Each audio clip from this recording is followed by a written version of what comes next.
Chapter 3. Lesson 3. Mind your own business. The rich focus on their asset columns while everyone else focuses on their income statements. In 1974, Ray Kroc, the founder of McDonald's, was asked to speak to the MBA class at the University of Texas at Austin. A friend of mine was a student in that MBA class. After a powerful and inspiring talk, the class adjourned and the students asked Ray if he would join them at their favorite hangout to have a few beers. Ray graciously accepted. "What business am I in?" Ray asked once the group had all their beers in hand. Everyone laughed, my friend said. Most of the MBA students thought Ray was just fooling around. No one answered, so Ray asked again, "What business do you think I'm in?" The students laughed again, and finally one brave soul yelled out, "Ray, who in the world doesn't know that you're in the hamburger business?" Ray chuckled. "That's what I thought you would say." He paused and then quickly added, "Ladies and gentlemen, I'm not in the hamburger business. My business is real estate." As my friend tells the story, Ray spent a good amount of time explaining his viewpoint. In his business plan, Ray knew that the primary business focus was to sell hamburger franchises, but what he never lost sight of was the location of each franchise. He knew that the land and its location were the most significant factors in the success of each franchise. Basically, the person who bought the franchise was also buying the real estate under the franchise for Ray Kroc's organization. Today, McDonald's is the largest single owner of real estate in the world, owning even more than the Catholic Church. McDonald's owns some of the most valuable intersections and street corners in America and around the globe. My friend considers this as one of the most important lessons in his life. Today, he owns car washes, but his business is the real estate under those car washes. The previous chapter presented that most people work for everyone but themselves. They work first for the owners of the company, then for the government through taxes, and finally for the bank that owns their mortgage. When I was a young boy, we did not have a McDonald's nearby. Yet my rich dad was responsible for teaching Mike and me the same lesson that Ray Kroc talked about at the University of Texas. It is secret number 3 of the rich. The secret is mind your own business. Financial struggle is often directly the result of people working all their lives for someone else. Many people will simply have nothing at the end of their working days to show for their efforts. Our current educational system focuses on preparing today's youth to get good jobs by developing scholastic skills. Their lives will revolve around their wages or, as described earlier, their income column. Many will study further to become engineers, scientists, cooks, police officers, artists, writers, and so on. These professional skills allow them to enter the workforce and work for money. But there is a big difference between your profession and your business. Often I ask people, "What is your business?" And they will say, "Oh, I'm a banker." Then I ask them if they own the bank, and they usually respond, "No, I work there." In that instance, they have confused their profession with their business. Their profession may be a banker, but they still need their own business. A problem with school is that you often become what you study. So if you study cooking, you become a chef. If you study the law, you become an attorney. And a study of auto mechanics makes you a mechanic.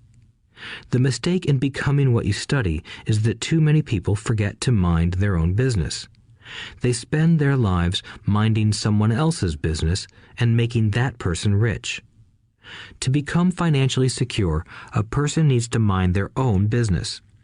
Your business revolves around your asset column, not your income column. As stated earlier, the number 1 rule is to know the difference between an asset and a liability and to buy assets. The rich focus on their asset columns, while everyone else focuses on their income statements.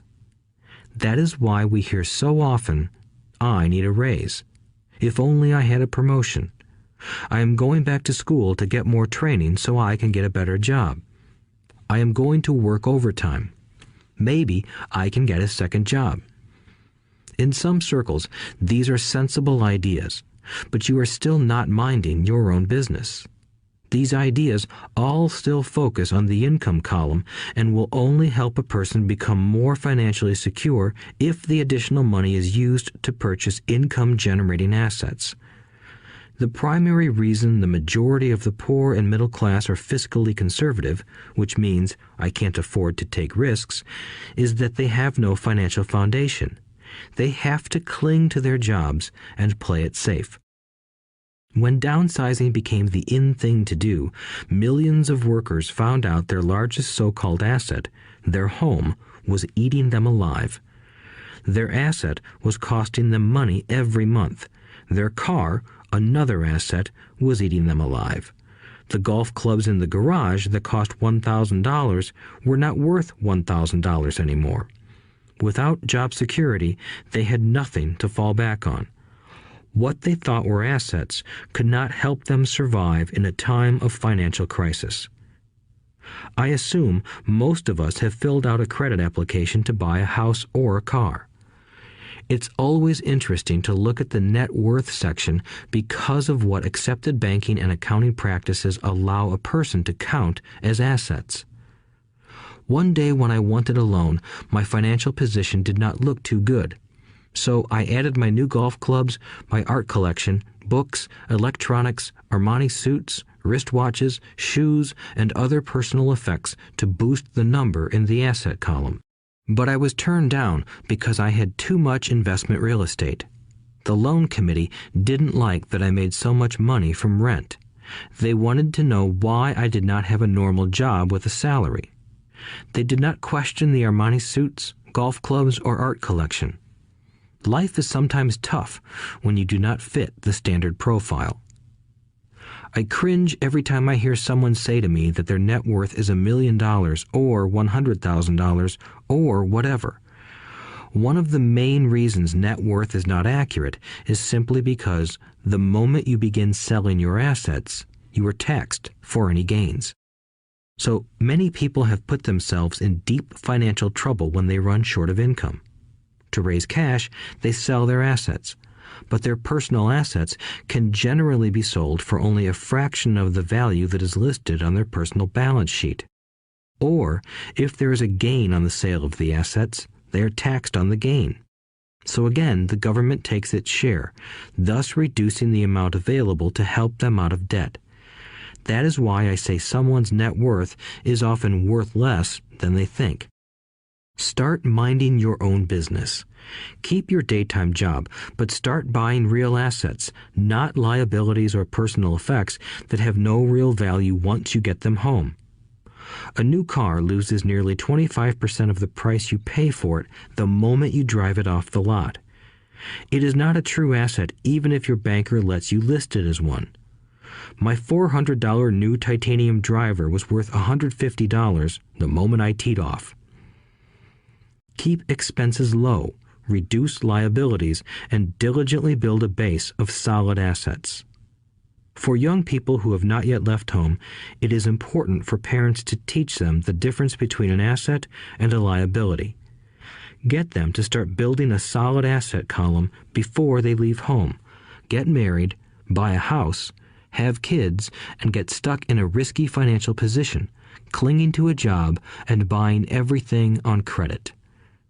I see so many young couples who get married and trap themselves into a lifestyle that will not let them get out of debt for most of their working years.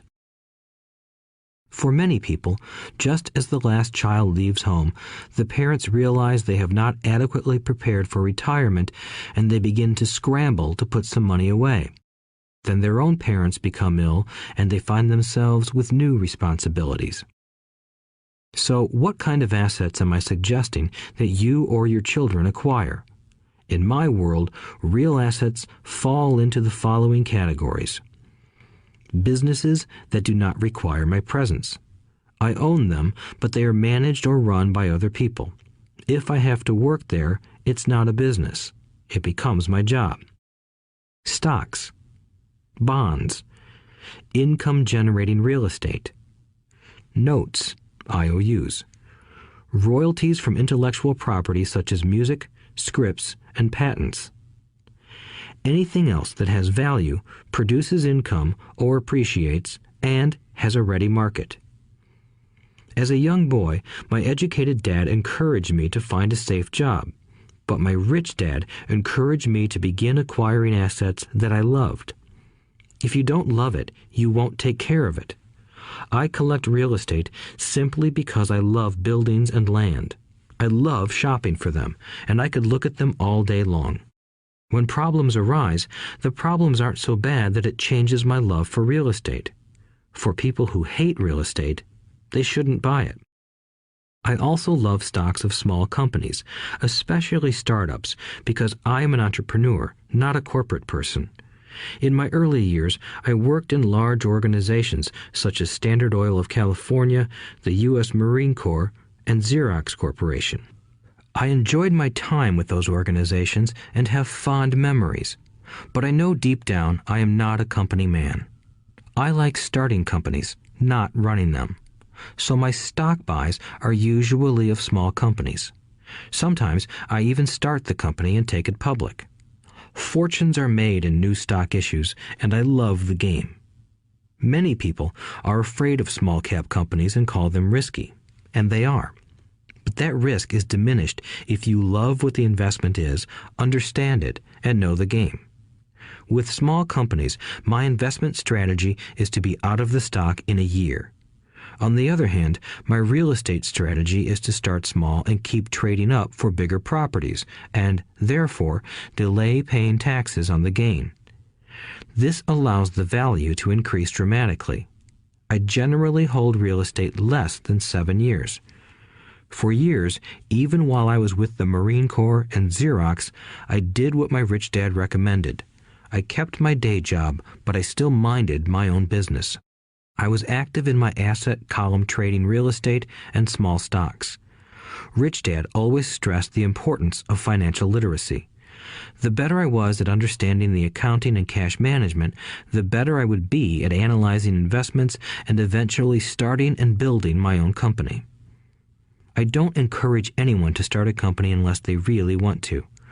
Knowing what I know about running a company, I wouldn't wish that task on anyone. There are times when people can't find employment and starting a company seems like the best solution. But the odds are against success.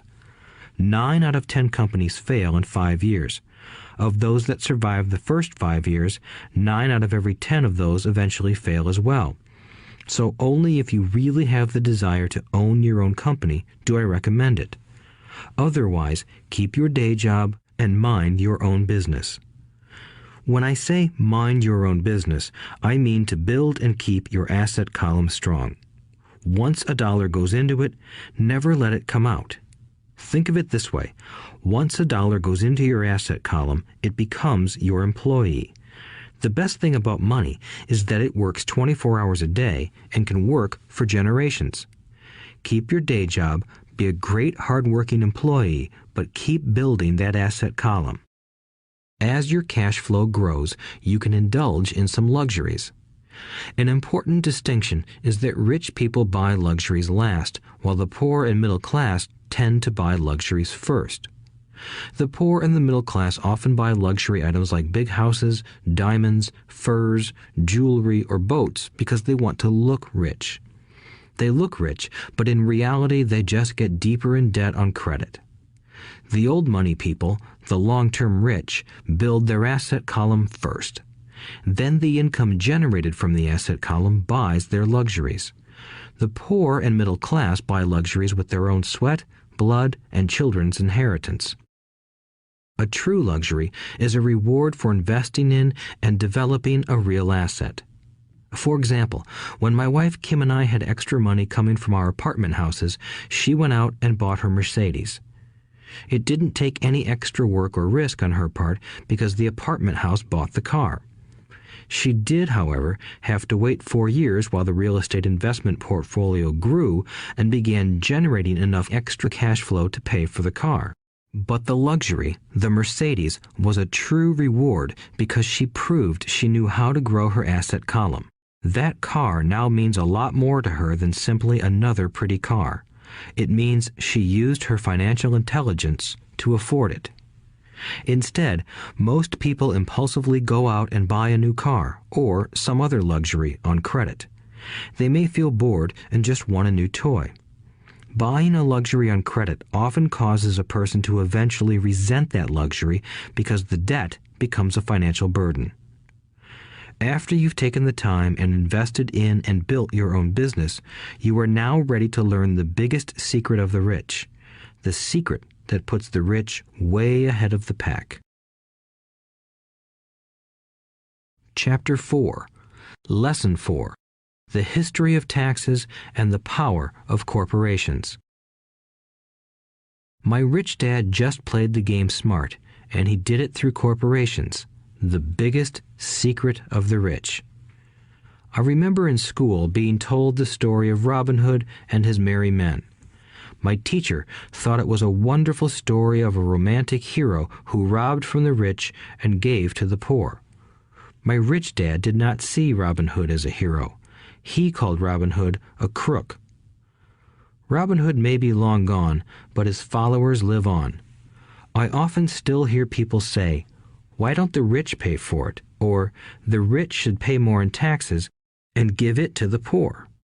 It is this Robin Hood fantasy, or taking from the rich to give to the poor, that has caused the most pain for the poor and the middle class. The reason the middle class is so heavily taxed is because of the Robin Hood ideal. The reality is that the rich are not taxed. It's the middle class who pays for the poor, especially the educated upper-income middle class. Again, to understand fully how things happen, we need to look at the history of taxes. Although my highly educated dad was an expert on the history of education, my rich dad fashioned himself an expert on the history of taxes. Rich Dad explained to Mike and me that originally in England and America, there were no taxes. Occasionally, there were temporary taxes levied in order to pay for wars. The king or the president would put the word out and ask everyone to chip in. Taxes were levied in Britain for the fight against Napoleon from 1799 to 1816, and in America to pay for the Civil War from 1861 to 1865. In 1874, England made income tax a permanent levy on its citizens. In 1913, an income tax became permanent in the United States with the adoption of the 16th Amendment to the U.S. Constitution. At one time, Americans were anti-tax. It had been the tax on tea that led to the famous Tea Party in Boston Harbor, an incident that helped ignite the Revolutionary War.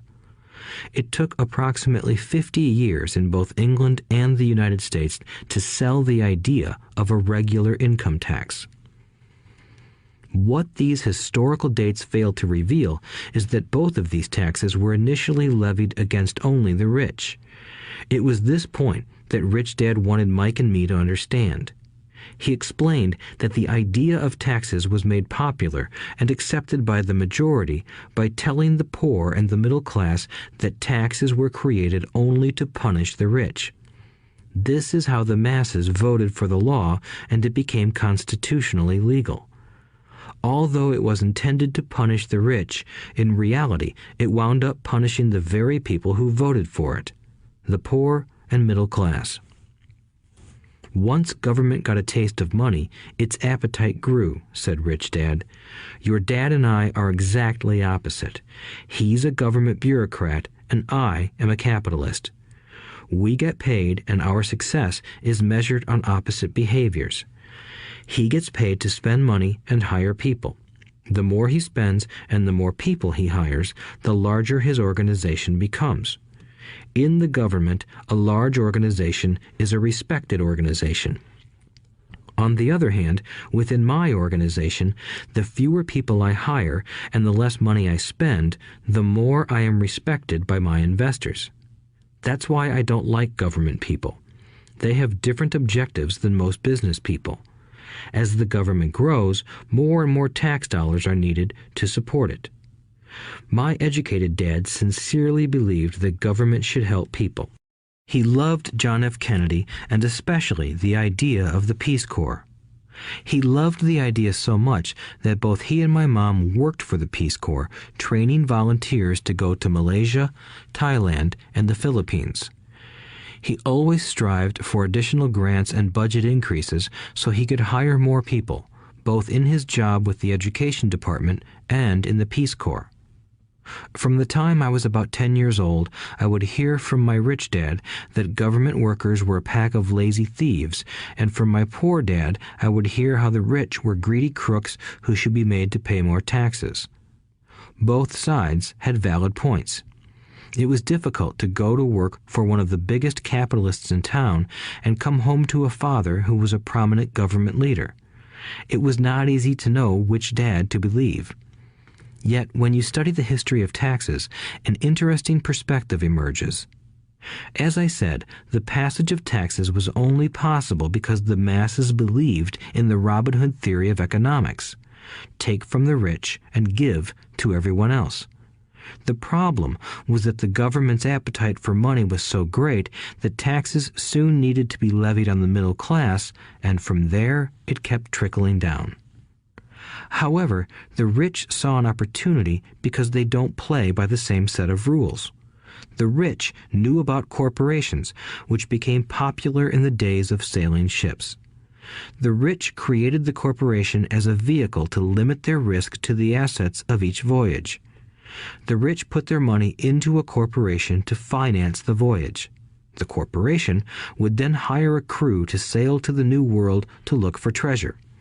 If the ship was lost, the crew lost their lives, but the loss to the rich would be limited only to the money they invested for that particular voyage.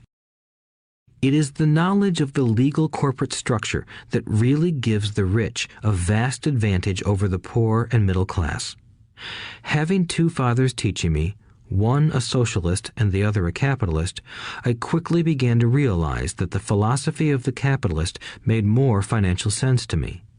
It seemed to me that the socialists ultimately penalized themselves due to their lack of financial education. No matter what the take from the rich crowd came up with, the rich always found a way to outsmart them. That is how taxes were eventually levied on the middle class. The rich outsmarted the intellectuals solely because they understood the power of money, a subject not taught in schools. How did the rich outsmart the intellectuals? Once the take from the rich tax was passed, cash started flowing into government coffers. Initially, people were happy. Money was handed out to government workers and the rich. It went to government workers in the form of jobs and pensions, and it went to the rich via their factories receiving government contracts. The government received a large pool of money, but the problem was the fiscal management of that money. The government ideal is to avoid having excess money. If you fail to spend your allotted funds, you risk losing it in the next budget.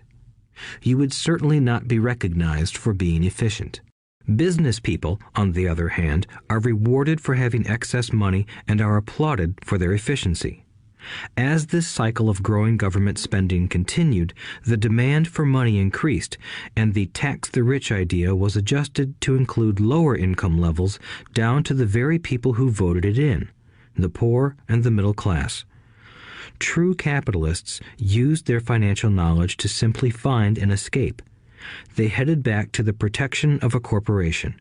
But what many people who have never formed a corporation don't know is that a corporation is not really a thing.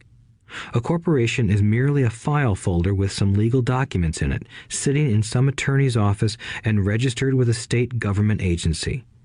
It's not a big building or a factory or a group of people.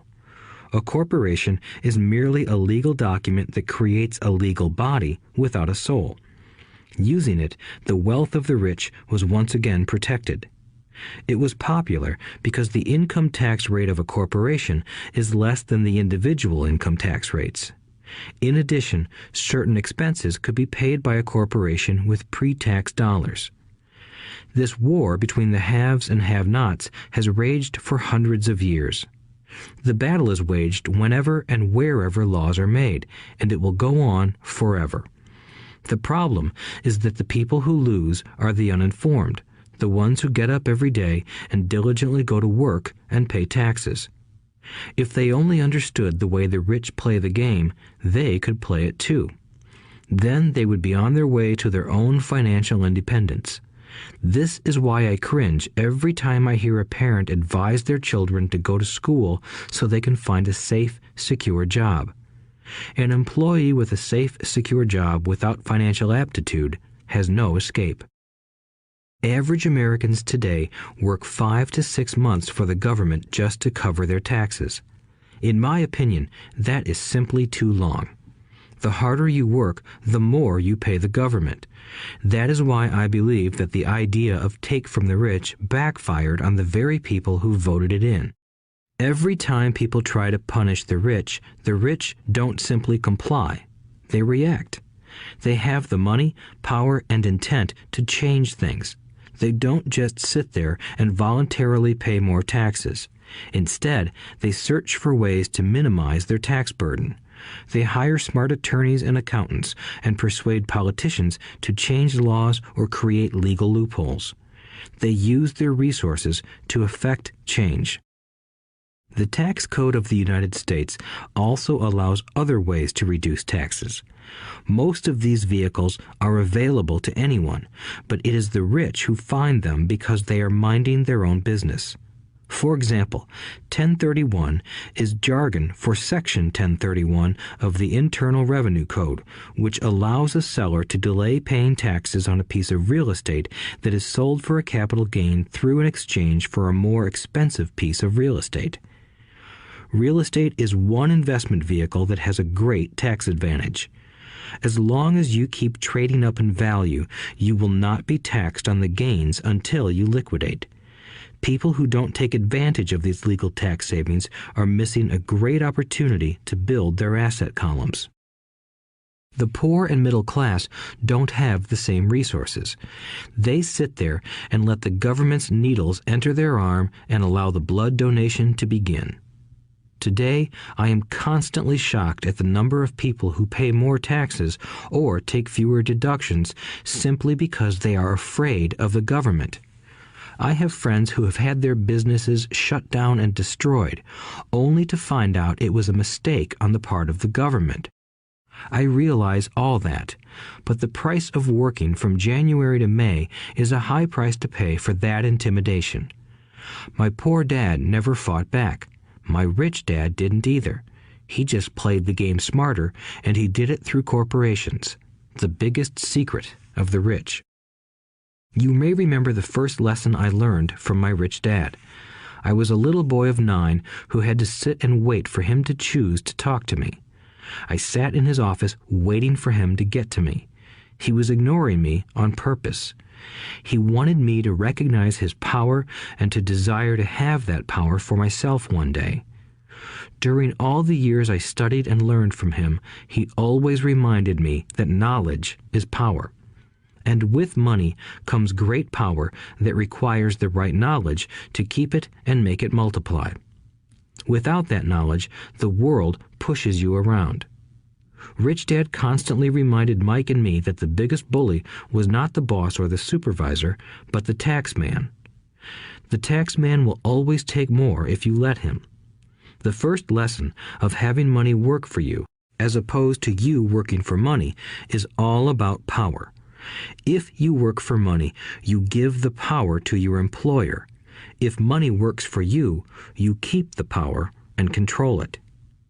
Once we had this knowledge of the power of money working for us, he wanted us to be financially smart and not let anyone or anything push us around. If you're ignorant, it's easy to be bullied. If you know what you're talking about, you have a fighting chance.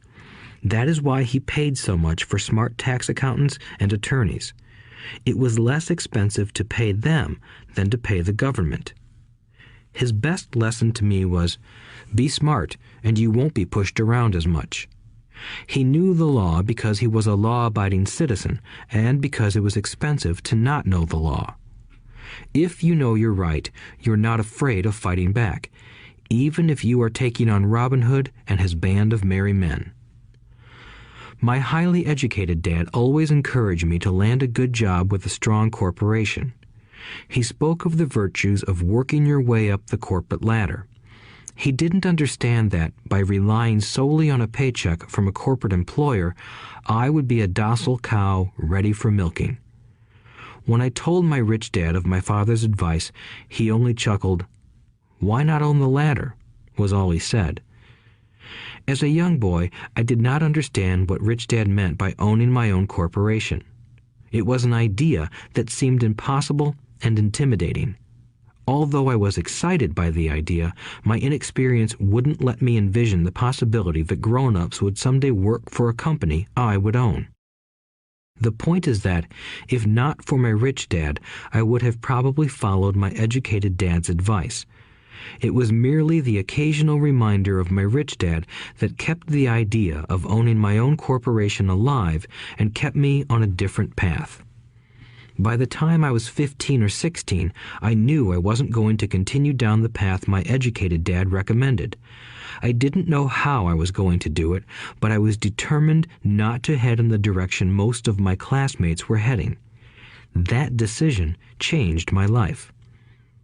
It was not until my mid-20s that my rich dad's advice began to make more sense to me.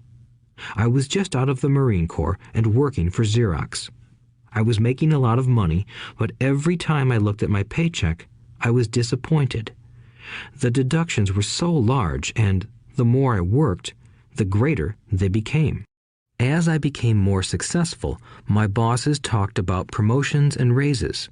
It was flattering, but I could hear my rich dad asking in my ear, "Who are you working for? Who are you making rich?"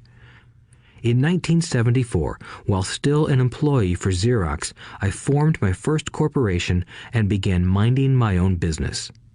There were already a few assets in my asset column, but now I was determined to focus on making it bigger.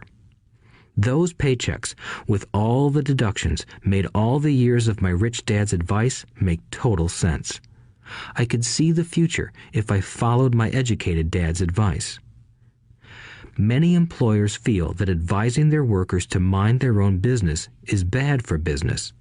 But for me, focusing on my own business and developing assets made me a better employee because I now had a purpose.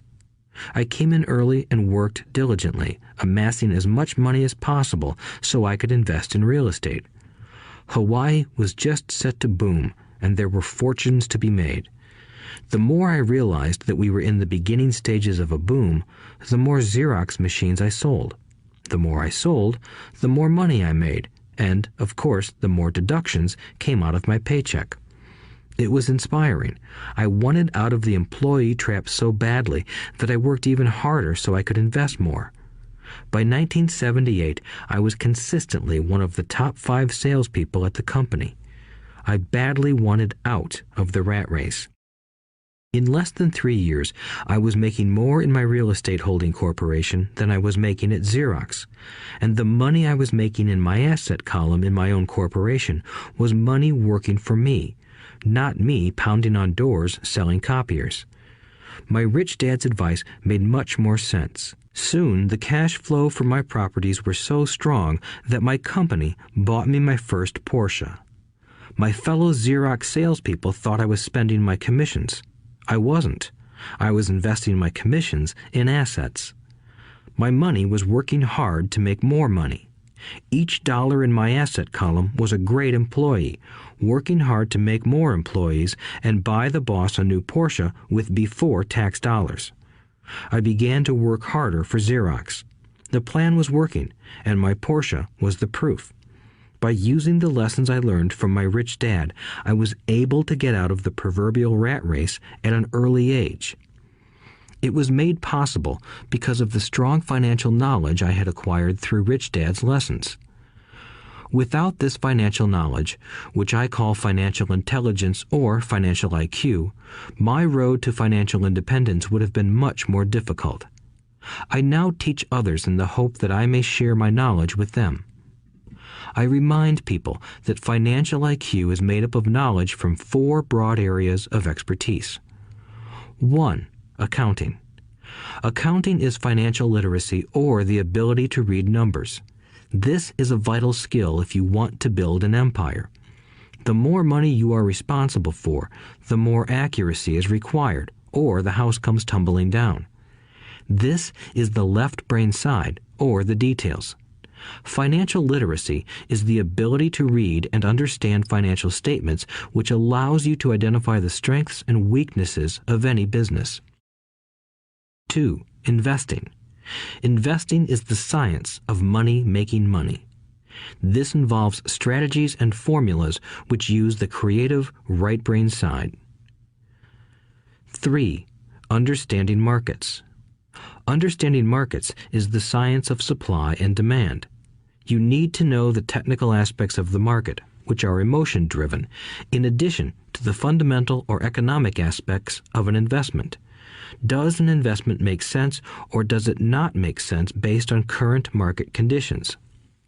4. The law. A corporation wrapped around the technical skills of accounting, investing, and markets can contribute to explosive growth. A person who understands the tax advantages and protections provided by a corporation can get rich so much faster than someone who is an employee or a small business sole proprietor. It's like the difference between someone walking and someone flying. The difference is profound when it comes to long-term wealth. Tax advantages.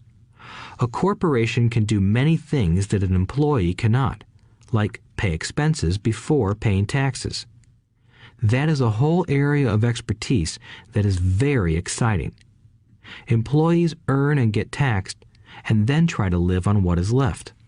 A corporation earns, spends everything it can, and is taxed on anything that is left. It's one of the biggest legal tax loopholes that the rich use. They're easy to set up and are not expensive if you own investments that are producing good cash flow.